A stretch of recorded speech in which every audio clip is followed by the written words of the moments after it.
네, 5.18 민주화운동 40주년 기념식이 어제 옛 전남도청 앞에서 거행됐습니다. 문재인 대통령은 5월 정신 계승을 강조했고 여야 지도부는 진상규명과 국민 통합에 한 목소리를 냈습니다. 한편 정의기억연대와 윤미향 당선인을 둘러싼 논란이 계속되고 있는데요. 이 관련 내용들 전문가 두 분과 함께 짚어보도록 하겠습니다. 최민희 전 국회의원, 이상희 세명대 교수 자리하셨습니다. 어서 오세요. 네, 안녕하십니까? 네, 어제 있었던 5.18 민주화운동 기념식 이야기부터 해보도록 하겠습니다. 문재인 대통령이 기념사에서 5.18 진상규명 의지를 좀 다시 한번 강조했습니다. 진실을 고백하면 영사와 화해의 길이 열릴 것이다 라는 표현도 있었고요. 민주당 역시도 그 후에 전일빌딩에서 최고위 회의도 열면서 실제로 21대 국회가 열면 이 관련된 법안을 좀 우선적으로 처리하는데 좀 한 목소리를 낸 것 같습니다. 어제 대통령의 발언과 40주년에 있었던 5.18 민주화운동 좀 의미 좀 다시 한번 짚어볼까요? 우선 진상규명 부분은 5.18 관련 특별위원회가 이미 가동 중에 있는데 이게 제대로 돌아가고 있지 않습니다. 그런데 이 부분은 어제 보니 주호영 대표가 굉장히 전향적인 입장, 5.18의 진상규명이나 미래통합당 태도에 대해서 전향적인 입장을 취하시기 때문에 5.18 진상규명특별위원회가 잘 돌아가지 않을까 기대합니다.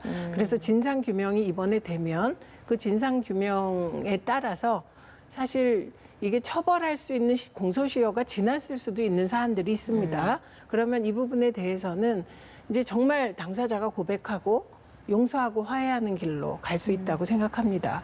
그리고 또 하나는 끊임없이 우리 사회에서 5.18 관련 왜곡 보도와 가짜 뉴스, 명예훼손, 특히 사자 명예훼손 보도가 넘치고 있거든요. 이 부분과 관련하여서는 19대 국회에서부터 사자 명예훼손 금지법 5.18 관련 이런 법안들이 발의됐었고 20대 국회에서도 5.18 역사 왜곡 방지법이 발의됐는데 미래통합당의 반대로 처리되지 못했어요. 그런데 이번에는 이러한 것에 가짜뉴스까지 포함해서 처리하는 법안을 만들겠다.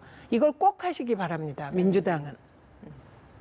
뭐 대통령의 발언하고 민주당의 발언하고 참 연계성상에서 해석을 할 수가 있겠죠. 이게 굉장히 중차대한 문제로 볼 수가 있습니다. 뭐냐면은 5.18 민주화 운동에 대한 왜곡처벌법 이 부분인데요. 실제적으로 이 법은 2019년 초에 이야기가 됐었죠. 그 당시에 반나치 처벌법이 있느냐 없느냐 이게 굉장히 논란이 됐었고 저도 뭐 여러 토론에 가서 이 부분에 대해서 이야기한 적이 있는데 네. 이 부분을 단순히 5.18 광주 민주화 운동에 대한 기념사에서 나오는 일반적인 수사에 불과하느냐 아니면 앞으로 이 부분을 계속해서 치고 나갈 것이냐 이분의 관건입니다. 네. 그렇게 되면은 실질적으로 정치를 표현할 때 우리가 흔히 샤덴프레이드라는 말을 합니다. 이게 뭐냐 그러면은 남의 불행은 나의 행복이고 나의 행복은 나의 불행이다라는 얘기거든요. 이걸 약간 좀 비판적 시각으로 보자 그러면은 광주 민주화 사태와 관련해서 통합당이 여기에 자유롭다 그러면은 민주당 입장으로서는 정치적으로 상당히 좀 좋지 않은 기분이 그렇게 썩 좋지 않은 그런 형태가 될 수 있다는 것이죠. 뭐냐 그러면은 광주 호남 지역은 소위 말해서 민주당의 일종의 상당한 도국력을 확보할 수 있는 그런 성지다 말이죠. 그런 곳이죠. 그런 상황에서 통합당이 여기에 자유로워진다 그러면은 정치적 이득이 별로 없다라는 겁니다. 그런 연계선상에서 본다 그러면은 5.18 민주 왜곡법 처리, 왜곡 처리법에 대해서 처벌법에 대해서 다시 네. 이야기 나온다면은 또 다른 정치 프레임이 희생을 만들어질 수가 있겠죠. 여기에 통합당이 어떤 자세를 나오느냐에 따라서 자칫하면 이 논란이 다시 진영간 논리로 확대가 되고 그 진영간 논리로 확대됨으로써 일종의 여기에 반대하는 세력은 어떻게 됩니까?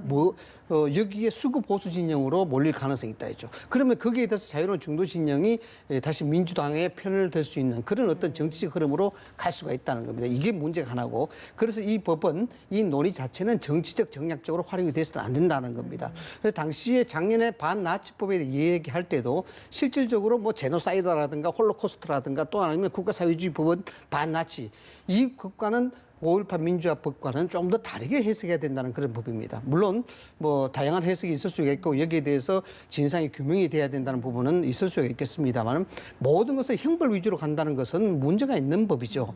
그래서 이것은 뭐냐 하면 문화적인 잣대 그리고 역사에 대한 평가의 잣대로 이야기되는 것이지 이 영역을 법적인 영역으로 끌어들인다 그러면은 심각한 사회적 논란이 있을 수가 있다라는 겁니다. 그래서 이 논의의 사안은 어제 그냥 광주 민주화 운동에 대해서 기념석상에 나온 하나의 수사 역사적 행위라 그러면은 충분히 이익이 될 수 있으나 향후 국회 개원 후에 이 부분에 대해서 왜곡 처벌법이라든가 이런 것이 본격화될 경우에는 상당히 논란이 첨예하게 대립될 수가 있겠고 정치적인 함의가 굉장히 많이 포함된 그런 논란으로 확산될 수 있다는 점을 말씀을 좀 드릴 수가 있습니다. 근데 저런 시각이 이제 미래통합당이 자칫 저런 시각을 취하면 그건 정말 헤어날 길이 없다고 봅니다.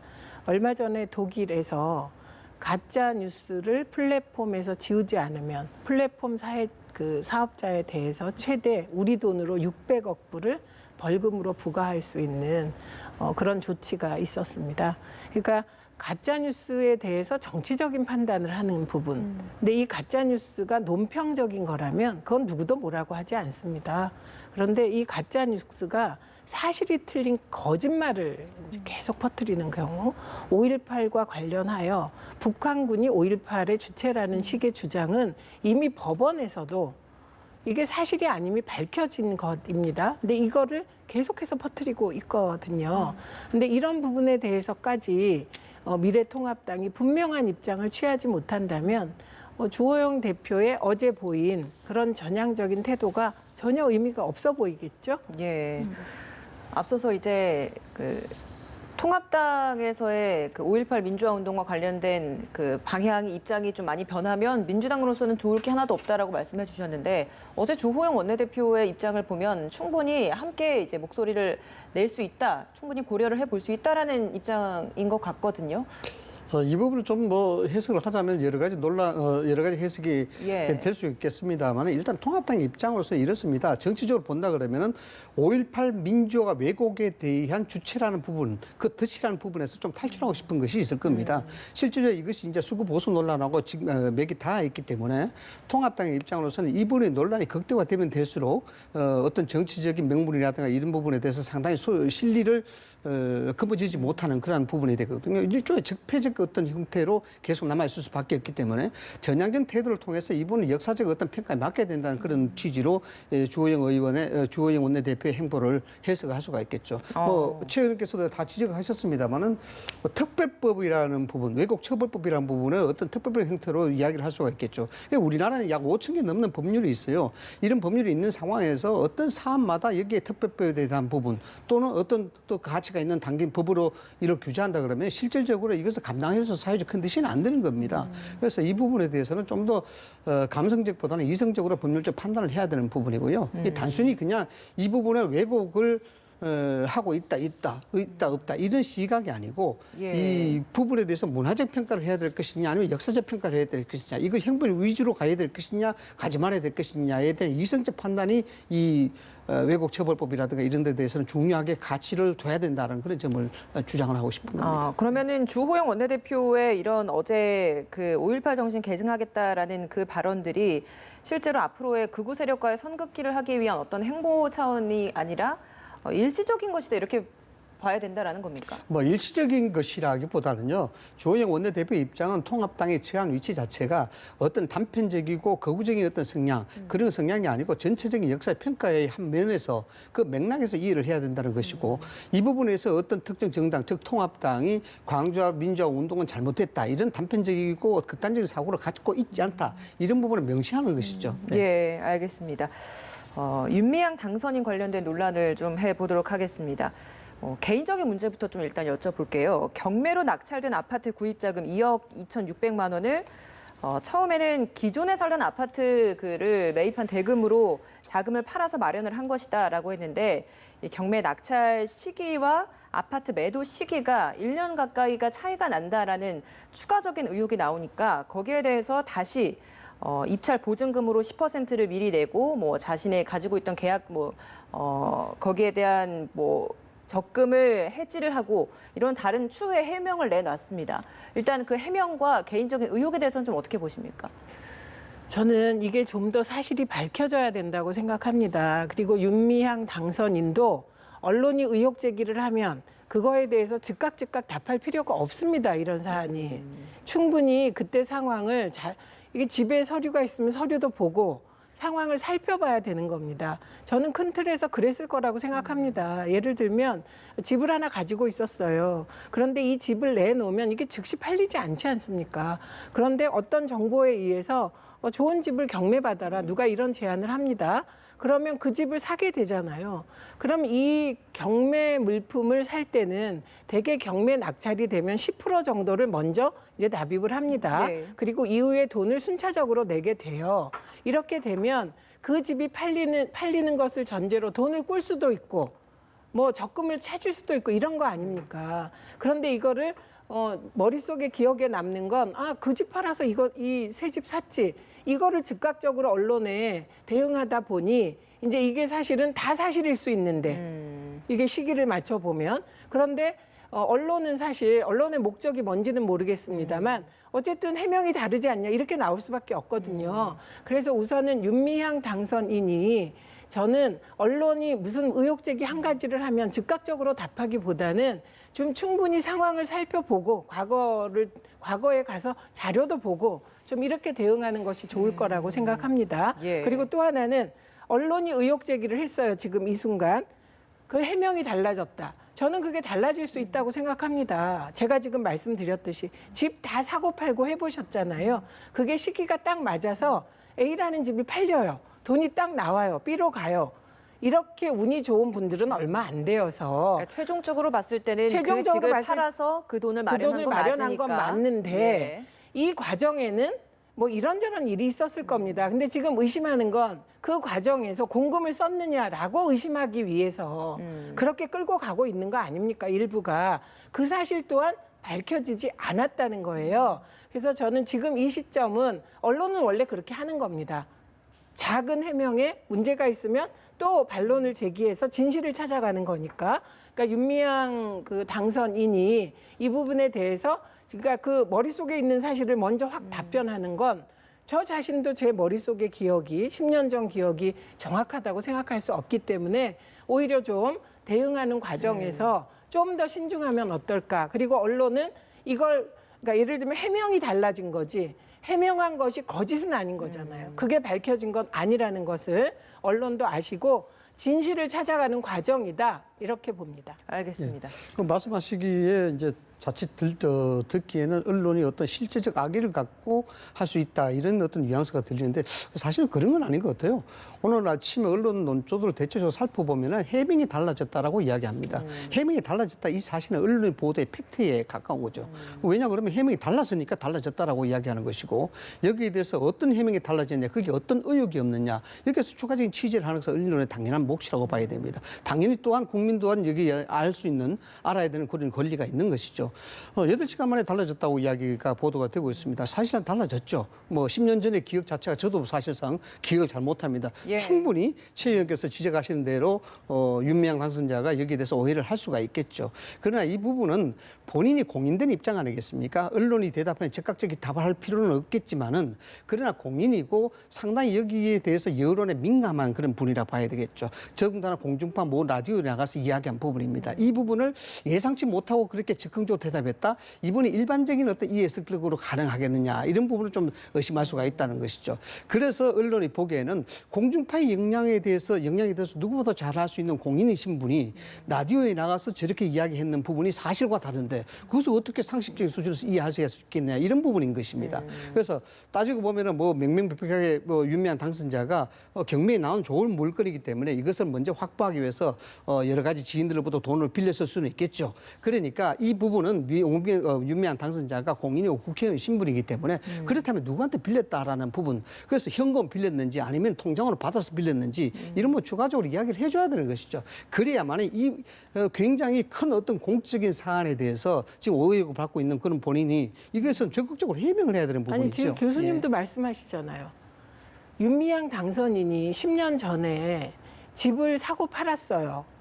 그리고 누군가에게 돈을 꿨어요. 이거는 공적인 일이 아니죠. 사적인 일입니다. 지금 공적인 일이라고 말씀하시는 것은 이 돈의 출처가 혹시 공금이 아니냐라는 걸 전제로 말씀하시는 거예요. 제가 말씀드리는 것은 그게 공금으로 썼을 것이다라고 누구는 가정하고 취재를 할 수가 있어요. 누구는 그냥 해명이 달라졌다라고만 할 수 있습니다. 그런데 이 모든 것이 다 지금은 팩트로 밝혀진 게 아니라는 거예요. 그러니까 해명이 달라졌는데 이 해명이 달라진 내용들이 거짓이라고 할 수 없다는 거예요. 제 말씀은. 그래서 저는 오히려 방점이 언론은 어떤 심증을 가지건 사실을 통해서 그 심증이 사실인지 아니면 사실이 아닌지를 스스로 판단하는 거고요. 윤미향 당선인이 좀 더 전체적으로 사안을 보고 대응하라.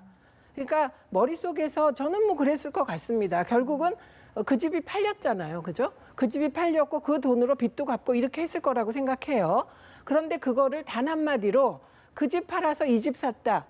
이렇게 해명을 할 수 있는 정황이 아닌데 이 부분에 대한 인식은 좀 부족하지 않나 이런 지적을 하는 것입니다. 알겠습니다. 쉼터 부지와 매입가도 논란입니다. 이 부분은 사실 좀 개인적인 부분은 아니기 때문에 여기에 대한 논란도 좀 명명백백하게 밝힐 필요가 있을 것 같은데 처음 이제 10억 원을 받아서 서울로 부지를 예정을 했다가 이게 안성으로 옮겨진 이유에 대해서 10억 원으로는 당시에 그 가격으로 살 수 있는 부지가 없었다라는 해명을 내놨고요. 안성 쉼터 매입 과정에 있어서도 가족 지인의 소개로 당시 제안을 받았는데 그 곳이 시세보다 훨씬 비싸게 구입이 됐다. 이런 논란들도 있는 것 같습니다. 여기에 대해서 논란 어떻게 아닙니다. 보십니까? 의혹을 누군가 제기한 거고요. 핵심은 뭐 안성으로 갔다 이 부분인 것보다는 7억에 산 걸 왜 4억에 팔았냐. 이게 핵심이겠죠. 언론이 문제 제기하는 건 이게 핵심입니다. 그런데 이 부분에 대해서 정대협이 자료를 내서 사실을 해명했더군요. 그런데 그 해명한 사실이 잘 보도가 되고 있지 않습니다. 그래서 제가 추가로 취재한 사실을 그냥 저는 이것도 추가 취재한 거기 때문에 이것도 나중에 진실인지 모르겠지만 그걸 좀 말씀드리고자 합니다. 그러니까 지금 그 취재는 그 정대협 관련 정대협뿐만 아니고 예. 펜션 사업자 등 예, 그리고 이런저런 글 등을 취재했습니다. 그래서 저는 이 취재를 기자들도 했을 텐데 이런 보도가 앞으로 나오지 않을까 기대를 합니다. 우선 지금 애초에 산 펜션이 그 가옥이 집이 7억인데 주변 시세는 4억이다. 이런 문제 제기가 있었잖아요. 그런데 정대협 쪽에서는 이게 시공 단가가 600만 원이었다. 이렇게 얘기를 하고 있습니다. 예, 그리고 일반적인 펜션 사업자들은 그 정도 집은 평당 400이면 지어 이렇게 얘기를 합니다. 이건 막 혼란스럽잖아요. 그래서 알아보니 이게 건축비가 있고 땅값이 있고 토목공사와 부대공사가 있고 조경, 펜스, 기타 현관문 이런 공사가 있더군요. 그래서 이걸 따져보니 흔히 시공사와 그러니까 건물을 짓는 사람과 이 시공을 맡긴 사람 간에 분쟁이 일어나는 지역들이 있어요. 그게 뭐냐면 시공 단가에 토목공사와 부대공사 비용 혹은 조경 비용은 들어가지 않는 겁니다. 네. 예. 그래서 살펴보니 이게 건축비와 땅값을 합치어서 6억 정도가 들었다는 정대협의 주장은 이거는 팩트에 가까운 것 같아요. 6억. 그리고 이후에 보니까 토목공사, 부대공사가 한 1억 정도 그 전에 들어가 있는 거. 그다음에 이게 조경과 펜스, 부대공사 이 모든 거를 다 합쳐서 그 펜션을 판 사람은 9억에 내놨다는 거예요. 네, 9억에. 네. 9억을 받으려고 했다. 그런데 7억 5천에 결과적으로 사게 되잖아요. 원가는 7억 정도였다. 지금 이렇게 얘기를 하고 있는 것입니다. 그런데 이게 4억 2천으로 떨어진 이유는 그 지역에 화장터가 들어섰다고 합니다. 그래서 그 지역 땅값이 반값으로 떨어졌고 네. 뿐만 아니라 이런 가옥이 대개 5년 정도 지나면 건물값이 50% 정도 줄어서 거래가 되거든요. 그러니까 4억에 판 것은 그런 화장터가 생겨서 땅값이 떨어진 거. 그다음에 건축에 대한 감가상각이 고려된 일반적인 비용으로 4억 2천 정도 팔았다고 하죠. 그 정도로 판 것입니다. 요게 제가 취재한 사실입니다. 근데 해명한 이것도 내용을 보면 이제 자재 비용이 많이 들었다 이런 이야기도 있었잖아요. 네. 그러니까 그 자재 비용이 뭐 일반 다른 집값에 비하면 뭐 4억 원대인데 이게 몇 억이 될 정도의 자재 비용이 들겠느냐 이런 이야기도 있었거든요. 아니 그러니까 제가 말씀드리는 건 예. 그 자재 비용도 사실 자재는요. 이게 쓰기에 따라서 하늘과 땅 차이입니다. 그러니까 일반적인 펜션 짓는 데 드는 자재를 여기다 갖다 붙일 수가 없어요. 그러니까 결국 이거는 취재를 잘 하셔서 이 건물 주인은 애초에 건물을 지었던 사람은 원가가 7억이라고 주장을 지금 하고 있습니다. 그런데 9억에 팔라는 걸 7억 5천에 팔았으니까 본인은 사실 애초 기대가보다 1억 5천을 못 판 거고요. 정대협은 7억 5천에 샀으니까 그냥 그 7억짜리를 7억 5천에 샀으니까 그게 비싸지도 싸지도 않았다라고 얘기하게 되는 것입니다. 알겠습니다. 그래서 이 부분이 더 취재되길 기대합니다. 예. 네. 자, 일단 뭐 두 가지만 제가 짚어볼 필요가 있을 것 같은데요. 7억에 산 집을 4억에 팔았다. 그 이유가 이제 화장터가 있기 때문에 그렇다. 이것이 핵심이다 말씀인데 이게 핵심이 아니고요.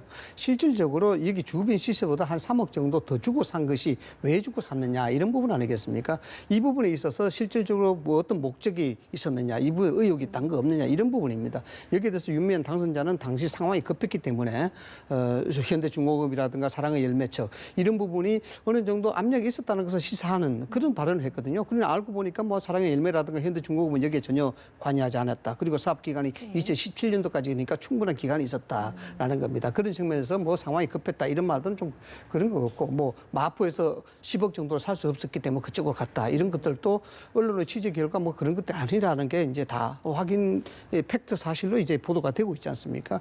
그런 부분인데 말씀하신 대로 뭐 평당 600만 원 여기에 토목공사 들어갔고 조경공사 들어갔다는데 뭐 제 말이 틀릴 수도 있습니다. 상식선에서 이제 이야기하는데 실질적으로 평당 600만 원 같으면은 지금 최고의 주택지를 할 수 있는 소위 분당 판교의 평당 시세하고 똑같습니다. 판교에 집을 지으려면 평당 600에서 700 정도 간다. 이것이 고급 주택지입니다. 여기에 토목비라든가 조경공사비가 다 들어가 있는지 모르겠습니다만 택지가 만들어졌기 때문에 토목공사비는 안 들어갔겠죠. 그 조경공사비까지 아마 기본 조경공사가 들어갑니다. 집을 짓게 되면은 네. 그 포함해서 평당 단가를 설정하게 되는 겁니다.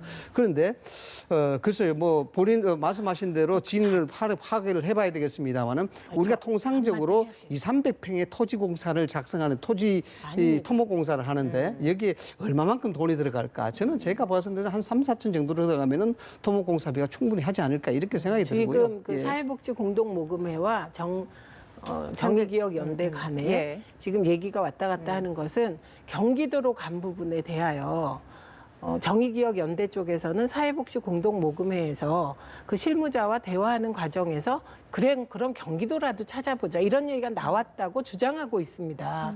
그리고 정의기억연대 그 사회복지 공동모금회는 공문으로 그게 왔다 갔다 한 사실이 없다는 얘기를 하고 있는 것이거든요. 그러니까 저는 지금 이 취재한 얘기는 다 그냥 사실이죠. 근데 이 중에 진실이 뭔가를 찾아가는 과정이라고 생각합니다. 그래서 지금 단정할 수 없는 상황이다. 이런 얘기를 하고 있는 것입니다. 네, 알겠습니다. 윤미향 당선인 스스로도 좀 더 신중한 해명도 필요할 것 같고요. 언론 스스로도 좀 더 적극적으로 진실된 취재를 해서 저희가 또 보도를 해보도록 하겠습니다. 오늘 말씀 여기서 마무리 짓겠습니다. 최민희 전 국회의원, 이상희 세명대 교수였습니다. 고맙습니다.